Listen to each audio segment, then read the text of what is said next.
Russia is slowly consolidating its The forces. cultural The US landscape is of warning Kyiv that changed Russia before our wants to eyes. This annex bronze large statue you see parts behind of me East. Russia losing its last hope to scare the world off of supporting Ukraine. Rocket, has stood since making quick work 1982 and of a was meant Russian to patrol represent boat in the Black friendship Sea. between Russia. 5 railway stations and fuel Rockets sites. and shells continue to rain down on targets on both sides of the conflict. Of Ukrainians remain trapped in a steel factory in the beleaguered city of 28 जुलाई 1914 दुनिया ने पहली बार world war देखी। फिर 1929 में वही मंजर देखने मिला। ये सब देखने के बाद हम जब कभी भी वर्ल्ड वॉर का नाम सुनते हैं तो हमारे जहन में एक ही बात आती है, तबाही। और वही तबाही आज हमें यूक्रेन और रशिया के बीच देखने को मिल रही है। लेकिन क्यों, क्या वजह है इस लड़ाई की, आप जानेंगे इस वीडियो में। तो वीडियो को आखिर तक ज़रूर देखिएगा। तो हम इसे शुरुआत से जानने की कोशिश करते हैं। दोस्तों, 1922 वो साल था जब यूएसएसआर की स्थापना की गई, जिसमें 15 सोवियत सोशलिस्ट रिपब्लिक कंट्रीज़ को रशिया में शामिल किया गया। फिर सन 1945 में वर्ल्ड वॉर का अंत हुआ, लेकिन इसके बाद अमेरिका और रूस के बीच तनाव बढ़ गया और इसी के साथ एक वॉर की शुरुआत हुई, जिसे हम कोल्ड वॉर के नाम से भी जानते हैं। लेकिन ये वॉर किसी भी वेपन, बॉम्ब या मिसाइल से नहीं लड़ी गई थी। इस वॉर को डिप्लोमेसी से लड़ा गया था, न्यूज़पेपर और मीडिया के जरिए लड़ी गई, जिसका एक ही मकसद था, लोगों में अविश्वास और मतभेद पैदा करना, जिसमें अमेरिका सोवियत यूनियन के लोगों को भड़काने में कामयाब हुआ। फिर इसका नतीजा ये निकला कि 1991 में सोवियत यूनियन यानी यूएसएसआर को 15 देशों में विभाजित होना पड़ा। इन्हीं 15 देशों में से एक था दुनिया का सबसे बड़ा देश रशिया और एक था यूक्रेन। यूक्रेन की सीमा पश्चिम में यूरोप और पूर्व में रूस से जुड़ी है।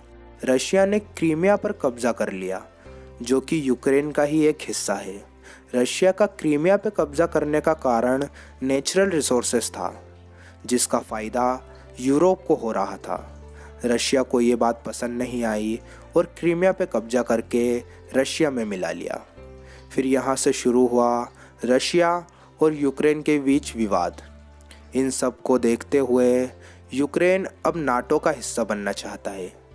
अब ये नाटो क्या है? North Atlantic treaty organisation. NATO एक सैन्य संगठन है जिसकी स्थापना 4 अप्रैल 1949 को हुई, जिसे वर्ल्ड वॉर 2 के हालातों को देखते हुए बनाया गया, ताकि फिर कभी ऐसी कंडीशन ना बने। इसे अमेरिका द्वारा बनाया गया था। नाटो में मुख्य रूप से 30 कंट्रीज शामिल है। अगर कोई दूसरा देश इन 30 देशों में से किसी भी देश पे हमला करता है तो ये सारे देश मिलकर उस दूसरे देश से लड़ेंगे। नाटो एक टीम की तरह काम करता है और यूक्रेन भी नाटो में शामिल होना चाहता है।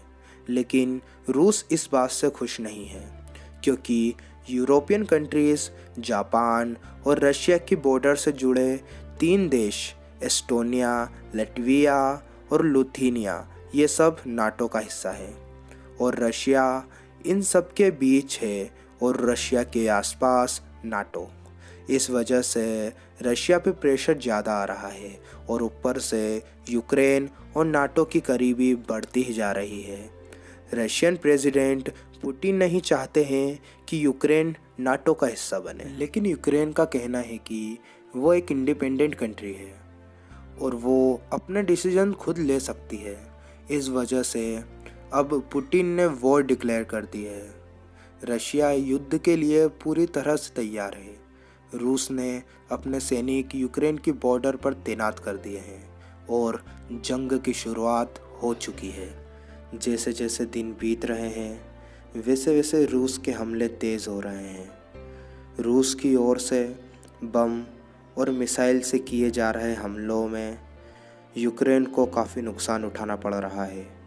कई इमारतों और अन्य संपत्तियां पूरी तरह नष्ट हो गई हैं, तो बड़ी संख्या में आम लोगों के मारे जाने की भी खबर आ रही है।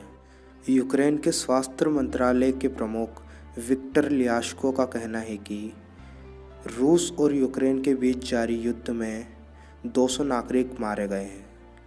देश की समाचार एजेंसी उक्रेनफॉर्म के अनुसार मंत्री ने शनिवार को कहा कि मरने वालों में 3 बच्चे भी शामिल हैं। उनका कहना है कि कुल 30 बच्चों सहित 1500 लोग घायल हुए हैं। तो क्या होगा अब? क्या वर्ल्ड वॉर 3 होगी? आप मुझे कमेंट करके ज़रूर बताइए। सो आज की वीडियो में सिर्फ इतना ही। आप यूक्रेन और रशिया के बारे में और क्या जानना चाहते हैं मुझे कमेंट करके ज़रूर से बताइएगा। और अगर आपको ये वीडियो अच्छी लगी है तो वीडियो को लाइक करके हमारे चैनल को ज़रूर से सब्सक्राइब कीजिएगा। Thank you.